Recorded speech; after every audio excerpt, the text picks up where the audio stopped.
Hey everyone, welcome back to another episode of the Scrubbed In Show. I hope you've all been keeping well. This week we've got another awesome guest with us. We've got Ben, who is the founder and co-CEO of Deep Medical, who are on this beautiful mission to reduce waiting lists. They're on a mission to provide more equitable access for patients, and they've done incredible work over the last few years. We've been meaning to get Ben on the show for a while, but we finally got the opportunity. Ben also has a clinical background. He's gone to places like Harvard. He's got experience in medical imaging, neurointervention, a lot of stuff.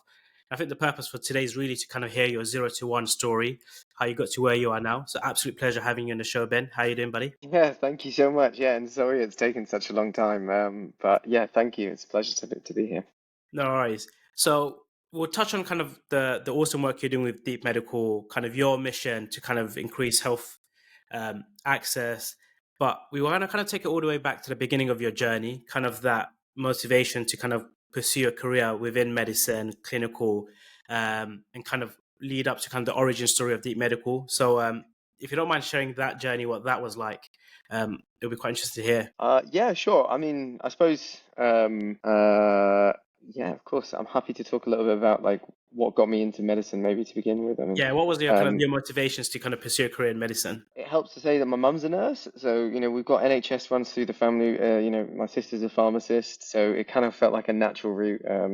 I'm Iranian by background, so it was either doctor, lawyer, engineer, or failure. Lucky enough to get into medical school down in St. George's, but pretty early on, I was, kind of scratching my head about, is this what is the next best thing in healthcare? Pretty much from my second or third year onwards, I started to look at where are the applications of the digital revolution that we already sort of like lived through and sort of grown up in healthcare.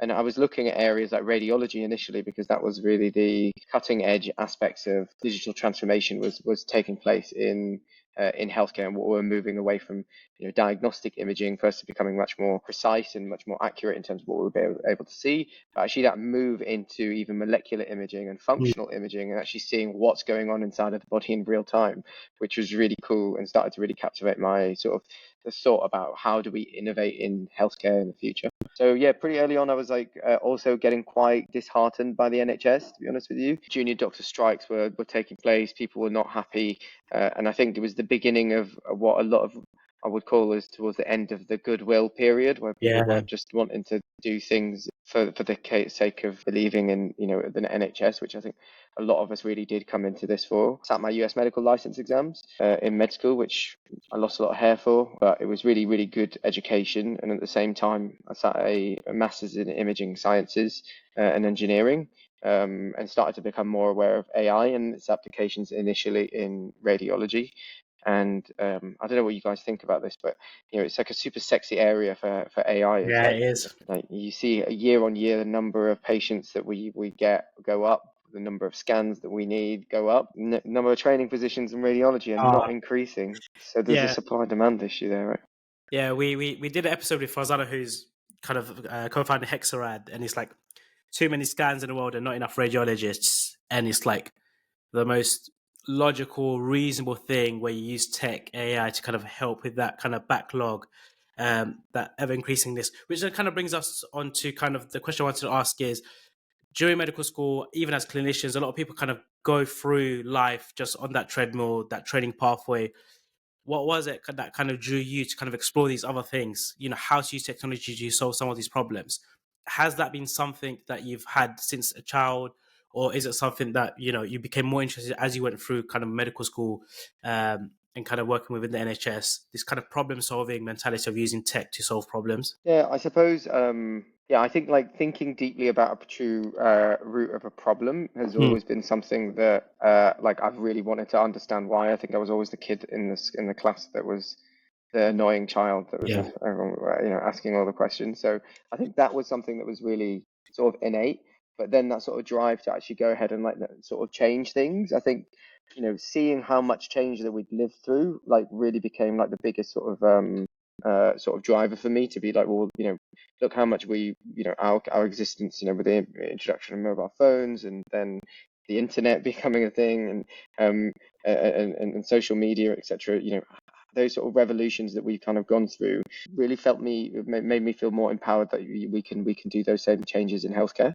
I think that's really where the drive came from. Ben, a question at this point. So most medical students or physicians in the early stage of their career will have this sort of notion that it will get better, right? When you're a registrar, when you're a consultant, when you're doing private work, when you're doing something at a later stage. What made you escape that sort of thinking where you went, no, I need to follow my passion, my curiosity, what I want to do, rather than just, everyone says like, whenever I was speaking to a consultant in the early days, they'd say, no, slog it out, do the MRCP and the MRCS and get there. It gets better. What made you escape that? I mean, I don't. Yeah, that never really made sense to me because what does better mean? Firstly, like if you're a consultant, that's day one. You've now just got you're on the specialist register. Now's the time that if you're going to make a change in your subspecialty or your specialty, like now's the time that people are going to start listening to you and you can start to grow and really challenge things. So I think that mindset shift of it being like a process to get to a time where you basically chill or be a consultant, and then that didn't really make sense to me because it was more like, okay, well, you can get to that point and then that's day one. What are you going to do? What's the purpose of what you're trying to achieve here? And I suppose that day one just ended up being something that I got a bit too uncomfortable at waiting for. Yeah. No, which makes sense. Tell us a bit more about now kind of the founding, the origin story of Deep Medical, kind of where did the idea stem from? What's interesting for our listeners is kind of those first few days and first few weeks of really getting it off the ground. So keen to hear kind of that. I'll go back a couple of steps because I think initially I thought, okay, well, I don't want to be in the UK. I'm going to go to the US. I sat my medical license exams. I was working as a postdoc at Hopkins, which was amazing. It was like this ivory tower of healthcare, and we were doing like machine learning models and testing them and looking at the outcomes of them. And every week the radiologist would sit there and talk about how this AI model's not working. The area under the curve recall's only 92%, and I was like, frankly, most radiologists are not that accurate. Yeah. And what I started to get a better understanding was of the politics of how you affect change in healthcare, because that's the barriers to why we don't have a multi-billion-pound or dollar, AI company that's replacing radiologists. It's because radiologists are aware that it's going to replace them. Yeah. But then, what that also looks like is there are other areas in healthcare where we have solved that problem. How do we get to using tools that will then allow us to get better at what we're doing and then ultimately, frankly, replace what we're doing? And if you look at like industries like, for example, robotic surgery, like that was an area that I was scratching my head at for like months, frankly, as to how have we got a multi-billion-dollar like industry around delivering a tool where there's very little clinical evidence of being a good surgeon on a Da Vinci machine or the equivalent than being a good surgeon. So there's little evidence. It costs millions and millions of pounds to dedicate a room to one of these devices, and ultimately they've got enough data and money now to replace surgeons. First assist them, then replace them, and you can see a clear route for a company to really drive equitable access to surgery, right? The same problem in radiology, but actually a much more complex problem to fix. I got really excited more about that issue, and I don't know, why do you think that is the case? Like, why do you think we've got a multi-billion-dollar industry in replacing surgeons? How much do you think of that is kind of the industry pushing it and kind of championing it versus kind of like this whole AI in radiology, AI in diagnostics? It's all very new. There's not many champions from the industry. It's not like pharma and med device companies that are worth billions pushing kind of that agenda and lobbying for it. Was the first thing that I thought. So when pharma or med device or some of these big conglomerates are interested in a space, they lobby and push for things. And a lot of that lobbying begins many years before we see it. Whereas, But why would that be an interest? Yeah, I get that, and I completely agree with you on that. But why? Because the size of the prize in radiology is consistently one of the highest earning specialties out of any other specialty, right? The demand of work, and they always have the highest satisfaction rate. It never occurred to me, right? It just one day we were doing things the old way, and then over the last few years, I see a bunch of radiology companies popping up using AI to help with the diagnostics and kind of with the workload. Yeah, I wouldn't have an answer for you, to be fair. I don't know what's driving it, but I mean, radiology it's dealing with tech from the get-go, right? I think other specialties are not facing tech as much. And I think so radiology is more accepting of this potential co-pilot coming and helping them. I don't know why radiology seems very, very sort of tech-facing for me. But we don't have a multi-billion-dollar AI company in radiology. That's the reality of where we are. Yeah. And I think that part of the reason is because, I don't know, for me anyway, I didn't realize this until I walked out into a car park at the end of a day with one of the surgeons that was at Hopkins, and he got straight into his Porsche, and then drove off, and I took the bus home. And I think it was then that I was like, actually, there's a component of the fact that we're still all human, and how we interact with innovation and technology is much more, that is still as important as the sort of benefit realization and the benefit of what we're trying to do here on the long term. So where you have an AI model that is actually just as good as a radiologist, we can't seem to find a way of being able to commercialize that because it's seen as a point of fear innately. Whilst if we can position something as a game or as a toy that will ultimately then replace the surgeon, we can make that into a multi-billion-dollar industry, and we can create the science around it to make it, tick the boxes on the fact that yes, it does reduce the levels of maybe erectile dysfunction in transurethral prostatectomies and etc. So that was really what was my driver as to if we're trying to change things in healthcare, I think you need to be mindful not just of what it is that you're trying to do that are benefiting the system and the patient, but actually how does that tool that you're bringing in feel, and how does that actually look like for people who are doing the day-to-day operations of practicing healthcare. And if you can position something that feels good and actually is fun to use and very exciting to use, then that's a real route to market, to the market and scalability, and actually a much easier route to market and scalability versus something that has a huge benefit for people, but has fear connotations associated with it.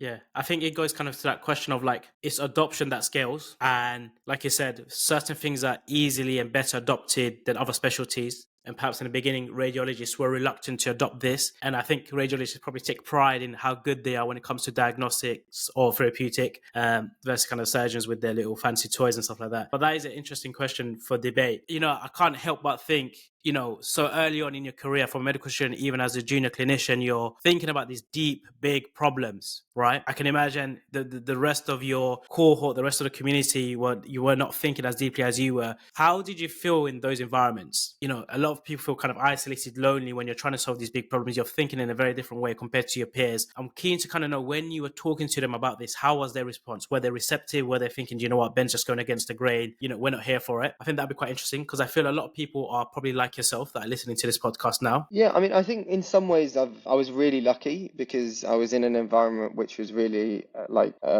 encouraging you to think deeply about problems, and we would have opportunities to discuss things and hold like complex problems in our heads. So I think it comes down to making sure that you're careful about how you build your environment as much as anything else. Because you can find community, even if you are someone that's a bit more idiosyncratic than the average person, or has different ideas about what should happen. So I think it really comes down to also then being really careful about what or who is it that I surround myself with, and what are the benefits that that's going to bring into the person that I want to become. That's sensible. Tell us a bit more about then kind of your experiences after Harvard. You've kind of saw these problems, you're kind of getting into the depth of it all. What happened next? What did you do? Did you stay a bit out there? Did you come back and think, because a lot of people go to America and they don't come back, right? So yeah, tell us what happened after that. Yes, I did not pledge allegiance Okay. to the flag. Yeah, I mean, when I started to realize that, I was like, whoa, this is a much more complicated area Mm, for us to sort of solve when it comes to sort of clinical practice and AI. And mhm. actually, who is then going to be the winner at being able to bring AI tools to the general healthcare profession so Yeah. that we can start to adopt and understand what the hell AI even is, Yep. and how does it work, and how do we want it to work, and how do we want it to impact our patients. And really, that's why I thought actually we need to not be at the super sexy side of where we are of delivering care. We need to go down to the really basic of Yep. operations, of delivering access to people, of Yeah. the scut work that might seem too complex to fix at the moment, but actually is a perfect time and opportunity for us to use AI. Knowing that, I came back to the UK. Also wanted to just make sure I get my full registration in the What DMC. year was this? Because it'd be interesting to know what the landscape within AI looks like. Was this pre-COVID or it must have been pre-COVID, definitely, yeah. Yeah, it was 2017, 18. So it's very early on that Yeah. AI curve within healthcare. Fine, at least in NHS. So came back to the UK. Obviously, the UK is a global leader for AI, and so started to go to a few conferences. Wanted to get to know the right people. Like I think another key thing that medicine really teaches you is the value of a multidisciplinary team. And like that's the same approach that you need to take when you're thinking about doing anything in life. Like you can't be the most specialist in everything. Like you know enough, and then the key thing is to go and find the people that know more than you and are domain experts. So I went to the CogX conference, Okay. and we were on this sort of breakout room algorithm, and an AI algorithm matched me and my co-founder at the time. He was doing a piece of research based out in UCL, which had just got published in Nature, that was looking at how can you use AI to predict patients that were likely to miss a radiology appointment. That's really where we started to, fall in love with the problem, because it was through those conversations, through understanding the landscape, and it was relevant to what I was doing. I was like heavily involved in radiology at that point, and yeah, there was a real sort of synergy between like clinical benefits in terms of how you get people to appointments, and then operational benefits and financial benefits, where this sort of married between the two, and an application of AI that wasn't about replacing people, which meant that maybe this could be adopted quicker than other things. Mm-hmm. Are you able to give us some insight into exactly how does AI support with that? Just thinking about it. So DNAs are a huge, costly issue. I was looking at a study just yesterday about it as well. How does AI help here? Because most people are thinking AI takes some data and then spews something out, right? So what's it doing in this instance? Yeah, so that's a really good question. So I think the way that you should think about it is there are often really good nurses and scheduling people that will go, that patient's not turning up. So when you go down to the super micro level, we do have like an innate understanding about who those patients are and what's going on in their lives. When it comes to when you speak to good schedulers, good receptionists, they speak to patients, they understand their life circumstances, and they try to optimize their diaries with the consultants' diaries and the clinicians' diaries. And so this is something that you can then therefore think about, what are the components that person is going through to think about, and then translate that into the data sets that you're looking at. Mm-hmm. And the other real opportunity here is that because we've been so hesitant or so sensitive to DNA in the UK especially, we have the best attendance rates in the world. Only 8% of our patients miss their appointments. And that's because we've got a huge database now where we've been tracking this as a KPI, and managers have been working about how to find tools that can just solve the immediate but low-hanging fruit problems, like I forgot the appointment. So it's a prime time to really start to understand what are the other reasons. And what that looks like really is actually it's factors around the individual. So there's sort of social determinants of care. So things like the type of work that people do, things that like the traffic, the environmental factors that are taking on around them, the weather, what events are going on, how long they've been waiting, who the consultant is, and what that sort of relationship with the consultant might be, and then finally sort of the hospital and the sort of their booking processes. Because we always talk about this as a very patient-centric thing, but it's also 50% of the burden is actually on the fact that you booked the appointment 3 weeks out and you didn't send a letter. That's why they've not turned up. So actually, when you think about that level of problem, like that solution there, you can then account for those different things inside of the data that you look at, and then make sure that you can build, a kind of a profile or an image of what that risk of that patient is. And then what we do is we take that and we use technology that is already used in other areas, like social media and how we send a targeted advert to somebody. And there's often AI and types of AI that's been used on the back of that can help us get an advert that means something to us. So we use that same type of technology and then think about how do we start to use things like messaging, how do we use things like transport to then improve that individual's risk based on why we think that they're struggling to turn up. And so it's the combination of building that sort of idea about why someone's at risk, then solving that through a combination of improving their access or learning from that patient so we can also make better scheduling decisions. And it's both sides of the coin here, which means that you're really in the win-win situation where you can go in, you can try and really address those hardline inequalities that are resulting in patients being unable to turn up. And then at the other side, when you're failing at that, make sure that you've got enough time so that you just know how many people to book, and you can get sort of like in this environment, the 6 million people waiting for care in the 12 million idle slots that go each year across secondary care services.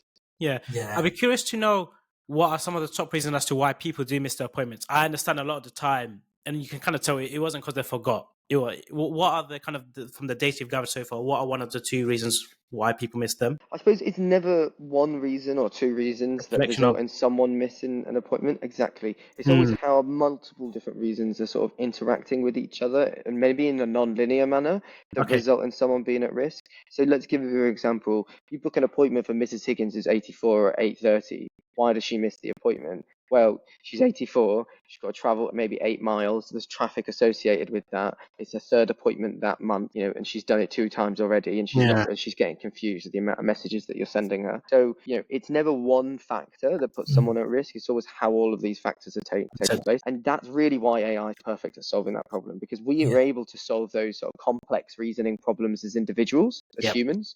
When we're doing the scheduling, we would have looked at her other appointments when we spoke to her on the phone if we had the time. We would have had a conversation with her. She would have told us, we would have realized by my voice that she's 84. We've met her before, so we know that maybe there's a lot of traffic on that route if we had the sort of luxury of time. But when you're not given that, then or you're doing millions of that a year, then you're not really going to be able to dedicate that much effort into it. Ben, so I presume you identified all of these determinants, you had the study, you've got the concept, and this was all before the ChatGPT explosion. So how did you get your first sort of pilot test run? How did you get the first sort of clinic to adopt it and say, yeah, we'll test run this? So we joined something called the NHS Clinical Entrepreneur Program, which is run through NHS England, which is really there to help clinicians, that are thinking with ideas or they're frustrated with the system, frankly, and just look and saying that, I've been trying to change it from inside. How do I do either that entrepreneurship that's necessary or leave and actually do something differently from the outside? And so it was through that program that we were connected with a few of the hospitals that were sponsored on there. We managed to pitch to them. Obviously, it's a huge pressing issue. At this point, we were well in the depths of COVID, and I think somewhere between 60 million, I think, appointments had been cancelled or rescheduled at that point. So there was the backlog had just been created, and it was a real pressing need for a lot of different hospitals to start to think differently about. How has kind of that journey looked like to today? So you've started off kind of early. What has kind of the receptiveness to it? Are people kind of enjoying it? Are they seeing the value, or are they kind of resistant? So it'd be interesting to kind of know, because I feel other people were keen to know how do they increase adoption. What do they need to show? So what were you able to show with Deep Medical to get more and more hospitals using it, more and more pilots? What were they really looking for? Yeah, so I suppose the key thing with any sort of transformation that you do, I think you've got to be really clear and you've got to have some really clear messaging about what it is that you're trying to solve, and then you can set some clear KPIs around that. So, as I mentioned, 6 million people waiting for care, 8 million missed appointments, 4 million appointments which go cancelled under short notice, and they don't fill them. How do we solve that problem? So having a really clear message about what it is that you're doing, and then being consistent with that messaging has been really important to make sure that other people are aware and that they get it. And so what that means is it's going down to like first principles of what you're doing when you're building out a marketing campaign, and you're thinking about how it is that I'm going to bring on new clients. So messaging and a messaging hierarchy associated with that has been really important. Then it's also about like making sure that those successes are vocalized, but it's not you that's vocalizing them. I think it's really important that you give the opportunity for the people that have sponsored you and that have let you come in to be the champions of what you're doing, and not you. And that's really a really important message to sort of take and allow their support, because they're the ones that are doing the hard work. You're bringing in the cool shiny toy, but they're the ones that it will affect their sort of career progression. It'll affect their ability of what they want to do and why they want to be able to do it. So using their voices and amplifying their positions, and then being able to really be clear about what it is that you're achieving here, has been really the sort of tactic that we've got to. And then finally, I think aligning yourself with what the values of everybody has in healthcare, which is about patient care. It's about like making sure that you're addressing not just one component of healthcare's problem. This isn't an operational problem. It's just as much of it is a health inequalities issue. The fact that there's 10 years of life expectancy difference between the richest and poorest 20%. And that's disgusting. Like, that's the worst in Western Europe, despite having a national healthcare system. Then when you look at the outcomes, you see it's those same populations that don't turn up to their appointment. And then when you look at the clinical outcomes associated with that, you see 2 appointments missed a year increases your all-cause mortality by 3 times. So there's the journey for you about how health inequalities take place. So keeping that clear, I suppose, is really important. I don't think people realize, unless you're kind of a clinician, how important some of these appointments are, especially when you're waiting for such a long time, especially when you have a lot of complex situations, and those are the very few touch points where you get to kind of bring it all together. I wanted to kind of talk about the flip side of things. You have this kind of vision, you found solution that kind of works and can kind of help and reduce these DNAs. Tell us about the other side of what it took to kind of get to deep medical to where it is now, around who were the first few people you hired? Who did you have to bring on to this mission to kind of do what we call their life's work? How did you fund it? What was that journey looking like? Because not only do you need to be very good at solving a problem and have the tech, you also need the right team, the right backing, the right funding, kind of that culture around you. So tell us a bit more about that and how you got it to where it is today. Yeah, I kind of view the two things as what we were talking about before is really like the same thing about how we then want to set up and build an organization around that. Because what you're doing as a founder is you're setting what is the vision of what we're trying to solve here. And then all we have to really do is just keep drumming that vision for everybody so that they know why they're here. And then through that, it's about them bringing in people with the right skill bases who are able to solve the gaps. So you don't need to know the full details or the depths of what that or what that problem can be. You need to know enough, then go and find the right people to then come over and then address those problems with you. And I think the way that you can do that effectively is by understanding each other's value bases, what's really driving you. And I think that's what it took for me to realize, why is it that I wanted to go and do something in innovation or change areas in healthcare. Like, there was a lot of conversations with myself about, well, why is it that I want to do this, or what are the impact that I'm wanting to achieve, what are my drivers. And it's having that same approach when you're looking at building a team that lets you think about bringing the right group of people together so that you can be in the right position to then really solve that problem. Which is interesting, Ben, what's the one skill that you've had that medical school or whilst being a physician you're not really taught, and as a founder you really had to quickly learn? What's that one skill, would you say? Or maybe more than one? That's a really tough question. I think it comes down to understanding the motivations of the people around you, which you're not necessarily taught as much in healthcare. I think in healthcare you view everything almost a little bit black and white, in the context of, we're here to improve patient outcomes. We're here to improve the sort of the care that we're delivering to our immediate patients, and then it's quite pure in its approach and in the way that you get to bring people around. But as you move into sort of the world of business, there are many myriads of reasons and of why people do things. And that is quite a big difference in going away from healthcare and into sort of industry is starting to be aware about that and not what's the word, naive to it, but be also still being sort of pure to your own values around that as well, and hold on to what it is and why it is that you're doing something, but at the same time be aware that other people have different sort of approaches or priorities against that as well. I wanted to touch on kind of, let's say you've shown all of these amazing use cases, you're showing value. Have there been instances where certain hospitals, despite seeing all of this, are like, do you know what, we're all right with the way things are, we're happy, and kind of pushed back against this, and you've kind of, let's say, lost a contract or couldn't secure it? And what were some of the reasons they would give, and how did you kind of overcome that? Because some of the things we've seen to founders is, despite working and kind of showing value in a lot of trusts, other trusts still are resistant to it. And I wonder if you had any sort of experience with that, and what were the reasons given by trust to saying no to a company like Deep Medical? Yeah, oh gosh, that's a really good question. I think it comes down to process. I don't view it as a trust problem.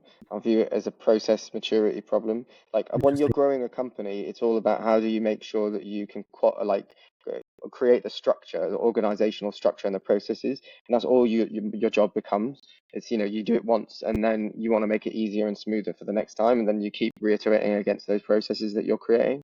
Okay. So I think what it comes down to is that it's making sure that you have clear, responsible officers that are identified. You have a clear change program that it sits in. You have a way that you've qualified that client, that they're interested, and that this meets their strategic objectives. I often think that as a founder, we're in a position where we just would say yes to everything, but actually we need to really get thinking about saying no, because that no, being really selective about who those first people are that are your early adopters and who is qualifying is a real challenge, and it's a real art that you have to learn, especially in the NHS, where no is not a word that people say to each other. They just ignore you, and then they'll come back after like 3 or 6 months time. And with nothing else, like nothing else had happened. So hearing no is a really important word, and as much as you should get into the habit of trying to hear it earlier on from people that you're speaking to, you should also understand about how you can say it to other people. And I think that is the right route of making sure that you ensure that you get the right successful clients on board, and that they join you on this journey. Because it is at the beginning of transforming anything, the first few people are the ones that are the most important, and then the next batch come through. So you've got to be really selective as to why you're choosing this trust. It's not just because you've got one sponsor. Make sure you have a clear structure. Who's the operational champion? Who's the clinical champion?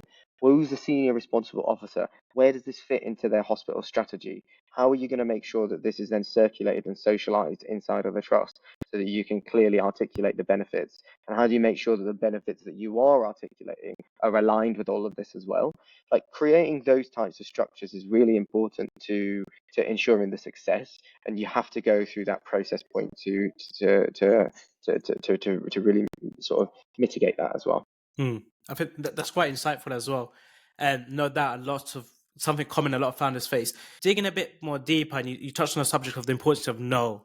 And I also think the importance of staying focused is important as founders. Tell us a bit more about when you're using AI, when you're kind of capturing what kind of these low-hanging fruits with efficiencies, operationals, is the goal for Deep Medical to expand, to go into other problems that the NHS and hospitals face, rotas, scheduling, workforce, kind of all of this stuff. I know you've got kind of the contacting and putting it together, because to truly build that multi-billion-dollar company that you mentioned early on, you need to kind of have a few things rolled up into one. Is DNAs enough to become that multi-billion-dollar company, or do you need to kind of expand? And when do you kind of do that? When do you allocate those resources, or are you kind of focused on the DNA side of things right now? So in terms of addressable market, which I think is what we're sort of alluding to, the missed appointment like waste in healthcare in this country is about £2 billion a year. Yeah. That's not just missed appointments, it's short notice cancellations as well. So we've moved on from just predicting patients that are DNAing to also predicting both of those sort of behaviors around attendance. And then when you look at that outside of the UK into like the US healthcare system, you see about 24% of their patients DNA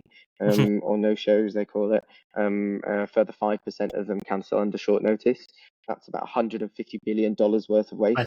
Right. So, the no-show market's huge, essentially. And when it becomes an insurmountable problem is really when we are like in our sweet spot. So if you've managed to bring it down to 8%, 6%, you think you're an exemplar, that's great. But a 1% change in utilization for a hospital in the US has about an 11% change in EBITDA. Because often what you're finding is operating in a hospital healthcare system is that your margins are really slim, right? And all your operating costs are really high. And if you can get an extra 1% throughput of people, that you can actually end up translating that into a lot more profitability. So there's a real addressable market in no-shows. And I think it's really important to be focused, as you said, in terms of what you're solving. But that doesn't mean that no-shows are a solely healthcare problem or solely a hospital problem. What we're trying to build here is not a company that is solely focused in the no-show problems in the NHS Trusts. GPs have an issue, dentists have an issue, physiotherapists have an issue, your barber has an issue.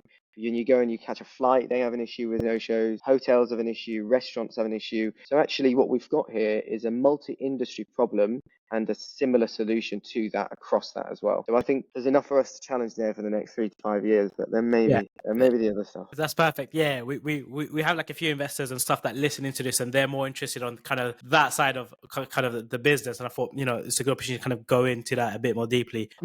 But yeah, that definitely makes sense. To kind of wrap this up, we'll be nice to know what you're looking forward to know next. What are kind of like the traction look like with Deep Medical? How many hospitals are using it? What are some of the results you've been able to show? And what kind of, the focus will be for the next 12 months? Because a lot of generative AI is taking precedence. A lot of companies are spinning up. So yeah, it'd be interesting to kind of know what the next 12 months looks like for you and what you've achieved so far. Yeah, so I mean, I think our goal is still really clear. So 6 million people waiting for care, 12 million appointments go missed and cancelled on the short notice. I'll say it for a fourth time today, sorry. But if we can make sure that we have a way that's scalable at solving that problem, then we've got a real tangible way of actually solving that as well. So how are we doing that, and what are the key benefits that we've shown so far? Is that in our scheduling solution, we're on track to get about 100,000 patients extra seen a year for one hospital, which sees 1.2 million patients a year. So that's like huge benefits in terms of how many more people we can see. Amazing. On the messaging side of what we're doing, we're reducing no-show rates 20% on top of a standard two-way SMS. So if you think about it in the world of like of messaging, if you didn't send anyone a message and then you started sending everyone a one-way text message telling them about their appointment, that you tend to reduce the no-show rates by about 30%. If you then give them a chance to reschedule or cancel, which many places don't do that even, that reduces no-show rates by an extra 10%. What we're able to do is then take that an extra 20% on top of that. So we've got an even further gain in terms of where we are from that perspective. And then finally, what we've also been doing is working at coordinating care for patients that you can message them to help. But actually, the reason why they're not turning up is there's a clinical risk associated with this as well. And what we've been able to do is find that sort of frequent flyer population group and then create them as a list of patients for hospitals to then start to proactively coordinate their care as well.